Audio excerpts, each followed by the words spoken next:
Minecraft 1.14's Village and Pillage update has released Pillagers and the Pillager Beasts in the world of Minecraft, wreaking havoc on villages everywhere. The latest snapshot also added the new Pillager Outpost structure, featuring a tall tower, pillager tents, training decorations, and more. While the outposts certainly are scary, I wanted to try my hand at transforming one to spark more fear into the local villagers. My name is System Z, and today we're going to be checking out my transformed Pillager Outpost. If you enjoyed the video, make sure to leave a thumbs up and consider subscribing for more 1.14 building content and live streams every weekday at 5 p.m. Central Time. Ladies and gentlemen, hello and welcome to my transformed Pillager Outpost.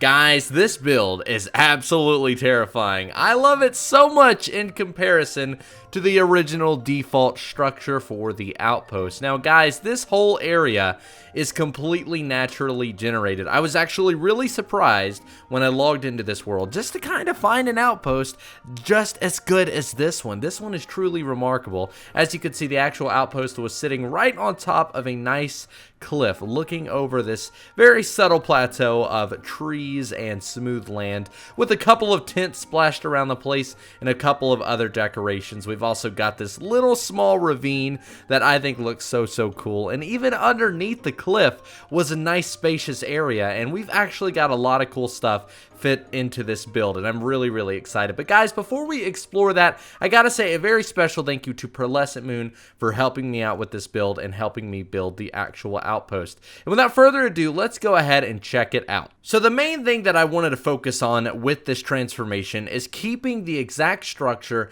and overall color palette of the build. Now, you'll notice a lot of dark oak, but also a lot of stone colors. You'll also notice a couple of different layers. I tried to stay true to that as much as possible.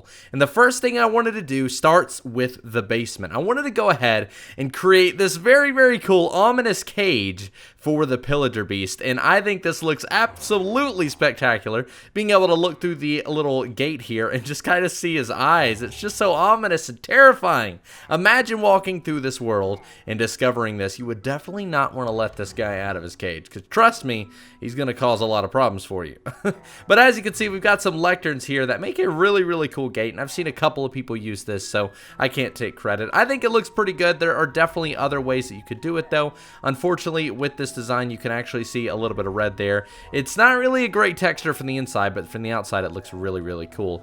I also used some of the newer andesite blocks to create a really cool base here, and honestly, one of the things that I noticed about the, outpost structure is that they don't really use any of the newer blocks. They don't even use the new lantern, which is extremely surprising. So hopefully, maybe we'll see some changes throughout the snapshots to it to include those new blocks. Let's go ahead and take a look at the actual outpost from the inside by taking this really cool, completely not natural staircase design, and we'll check that out here momentarily. And this is the back of this beautiful build. As you can see, I opted to use ladders instead of stairs. Now, the actual structure does have stairs on the inside, kind of winding up to the very top, which does make a lot of sense because obviously mob AI doesn't really allow them to travel naturally up ladders unless they're forced to it, I believe.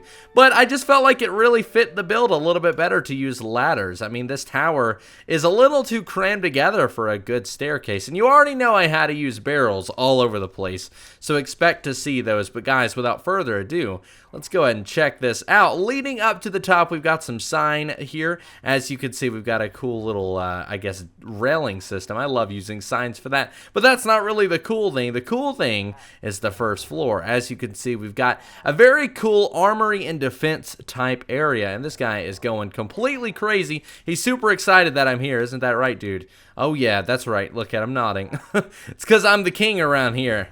Oh yeah.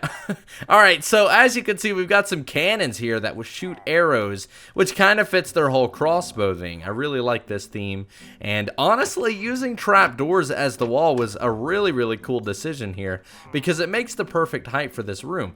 With a low ceiling and just kind of a closed-in area that's barricaded with trapdoors, it feels very defended, and it just makes it kind of feel a little bit more cool, I guess, to the whole war theme that these guys kind of put off. So this is the first layer, and I absolutely love it. We've got a couple of barrels here for some stored arrows, and of course the cannons. Also made use of the lanterns. I love them so much. It's probably one of my favorite features of 1.14. But I'm going to go ahead and leave this guy alone. We're going to go visit his brother upstairs. So let's go ahead and run around the side here. Go ahead and go up. And this is kind of the smeltery area where I would assume they would put together the tools. Now, obviously, they wouldn't actually live in the outpost, so it wasn't too hard to fit in, you know, the proper details throughout this place, because we didn't have to put any bedrooms or living quarters or kitchens or any normal type of interior. All we really needed was the basic weaponry system. So the way I did this is I got the blast furnace here and created a nice furnace going out the top. And we've also got a smith table here, and for some reason, oh yeah, that's right. I trapped him in because I'm a terrible king. But we got an anvil here in the center, a grindstone on the side, and just basic tool smithing type things. And one thing you'll actually notice is that this area is a lot larger than the actual structure. And the reason for that is because if you take a look at the actual default structure, you'll notice that it slightly expands as it goes up. Now, that's a design a lot of people do like to use, but it's definitely a different design. I don't really like to build that way, but I wanted to experiment with it here. The problem is with the normal default outpost, it's a little bit more top-heavy, and I wanted to balance that out by doing a really heavy bottom to support these side structures. And as you can see, we've got some nice overhangs supported by more stone, which brings the color up a little bit more and helps blend it all together, just as this nice crossbeam and trim does here. I really like that feature. Honestly, it looks so good in my opinion.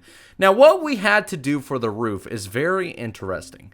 I was trying to figure out exactly how to do a roof for this outpost because I didn't really want to do the round outpost that it had in the beginning, and I also didn't want to do, you know, a triangular, you know, type roof. I wanted to go with something a little bit more unique. So I did this slanted design, and this was presented by Pearl. Like I said, Pearl did help me with this build, so thank you, Pearl, because this was genius.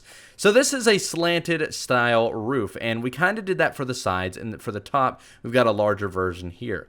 Now, the main reason we did this is to fit in a catapult. Now, with the third layer, we do have a catapult. It is so cool in my opinion. I love it so much. Coming up here, you'll see it, and all of its crazy action-packed power. A catapult. And I don't know if it would hit the roof, but we tried to fit the slope a little bit, you know, perfectly so that it would. Let's just assume that it goes just enough to not hit the roof, because otherwise that would just be bad design.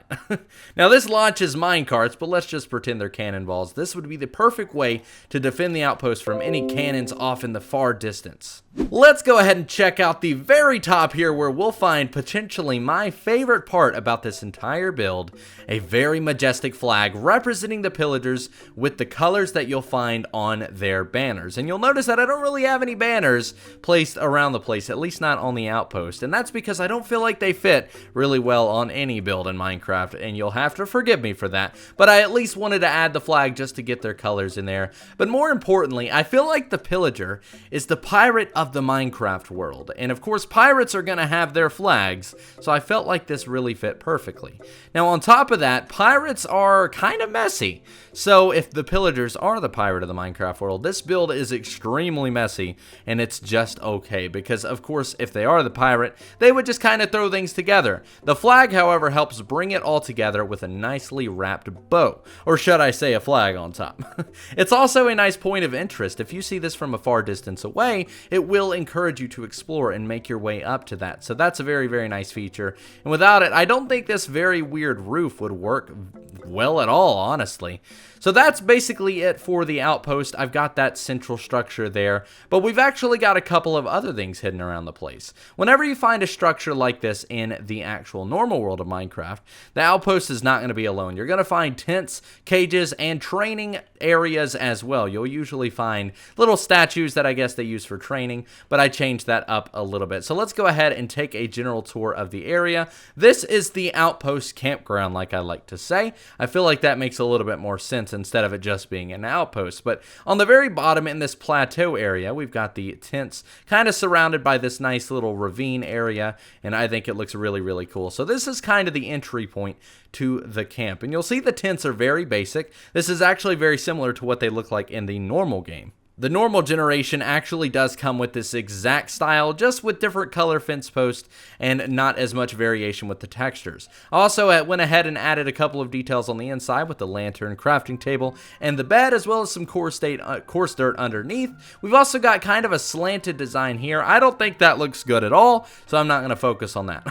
I just wanted to see how it would look and just kind of fit it at a different angle. I've also got some more tents here on the other side where I used a couple of other blocks just to experiment, but they are basically the same exact thing. Now, those are the natural locations for the tents that did spawn naturally with the build. The only thing I did actually remove was a couple of training statues over here, and I exchanged them basically for this arrow area where they might work on their target practice. Now, obviously, the pillagers use crossbows, so this makes a lot more sense than something they would have to slash at with a sword. So I definitely think this is a crucial part, and they should definitely add something like this very close to the outpost. I absolutely love this design, and we of course have some barrels containing some arrows around the place as well. Now this one is a little bit more ominous. As you can see, we've got some villagers kind of caged. This is definitely not creepy at all. But, I mean, obviously the pillagers do go after the villagers. I feel like this makes perfect sense. And because they had a cage already included with the generation of this outpost, I changed it up a little bit to be hanging cages containing villagers with some weird stuff going on below. Don't question that. I don't know. It's all up to the pillagers. I mean, they're just weird creatures, honestly. But I think this looks really cool. And like I said, this was a naturally generated area. This entire under portion of this cave was completely natural, and I definitely wanted to incorporate it. And to kind of shield it off, I built this very, very cool staircase up to the top using the new stone blocks with some nice stone pillars on the side, and I think this brings it all together and just makes it feel like a castle on its own, even though it is just a tower. And that is basically it for my transformed outpost. I am absolutely in love with this build, and I'm very sad that this video is over because I had a lot of fun working on this. And like I said, guys, I really recommend you check out this world. Hopefully I'll remember to put a seed in the description. If I don't, let me know in the comments below, and I'll definitely get it in there. And as you can see, there's even a village off in the distance. I'm pretty sure they generate near villages anyways, but still, this is a really cool seed, so I definitely recommend you guys check it out. But like I said, that is it for my transformed Pillager Outpost. That's going to be it for today's video. If you enjoyed, make sure to leave a thumbs up and consider subscribing for more building related content and live streams every weekday at 5 p.m. Central Time. Also, let me know in the comments down below what you would like to see next with the 1.14 update. And guys, that is going to do it. My name has been System Z. You guys have been awesome, and I'll see you in the next one. Thanks for watching.